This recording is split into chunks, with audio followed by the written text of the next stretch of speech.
Justin Trudeau's track record of doing anything that would make Canada safer is pretty poor, and I'm being polite. I mean, in the 3 years he's been a Prime Minister, I've sat in the House of Commons and watched him rationalize giving taxpayer-funded poetry lessons to ISIS fighters instead of bringing them to justice. I've watched him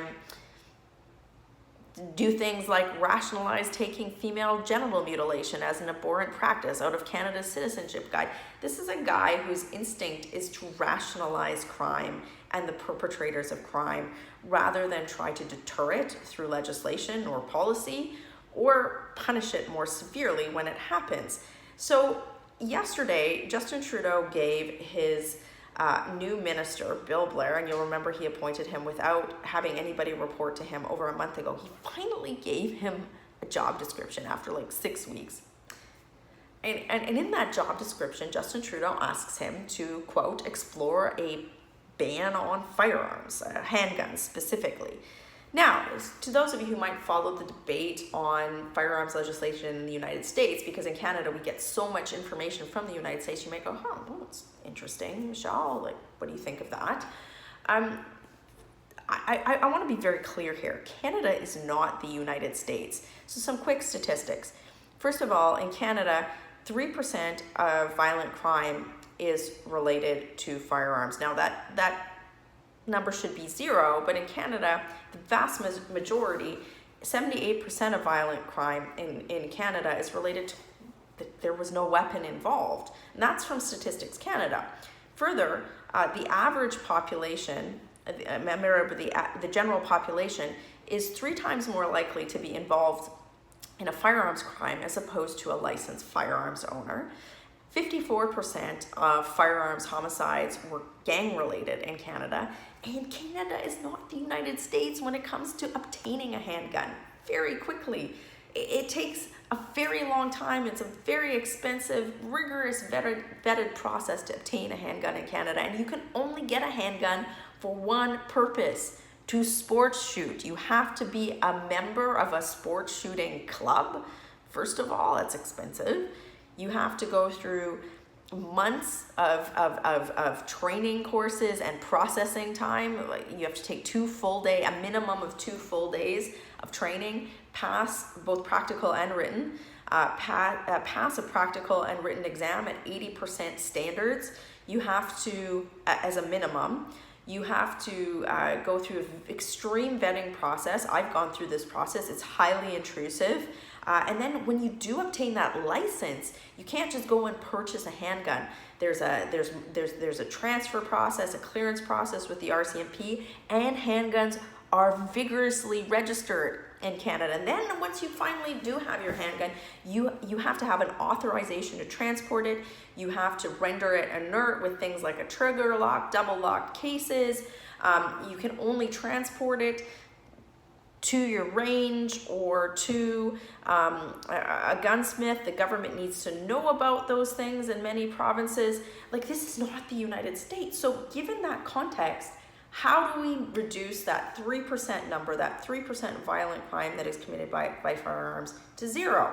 And a handgun ban ignores all of these facts. They ignore the fact, this primary fact, and Bill Blair said it himself, that the majority of the crime guns in Canada are sourced illegally. They're not from people who have legally obtained a handgun. They are sourced illegally by people who have primarily smuggled them in from the United States. Bill Blair even said this in a recent interview when he was Toronto City Chief of Police. 70% of the crime guns that he had were sourced from the United States. So then why would Bill Blair's mandate letter not be focused on punishing people who smuggle in from the United States more harshly, put in place better detection mechanisms to prevent the smuggling of handguns in from the United States? Why wouldn't we be doing things to deter gang-related violence if 54% of violent crime comes from gang-related incidents?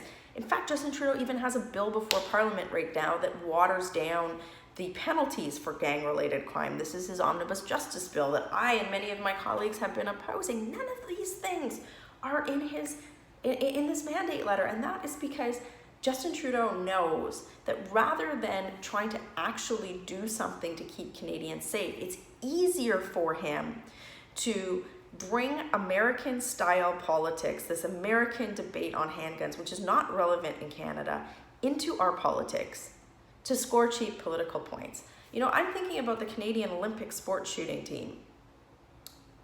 Taking away their tools of their professional sport, is that actually going to reduce or prevent the guy who got his gun from a smuggler from going and committing a crime with it? Is that going to stop the gang leader from shooting somebody up with his gun that's smuggled in from the United States? No.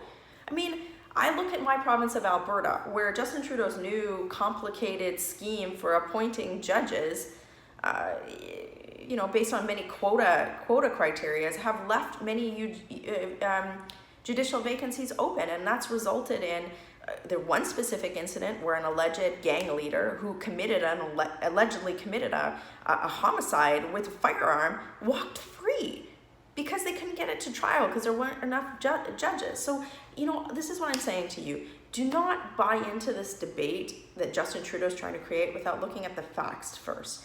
I think regardless of political stripe, everybody, and myself included, including law-abiding handgun owners in Canada, want to get that number to zero.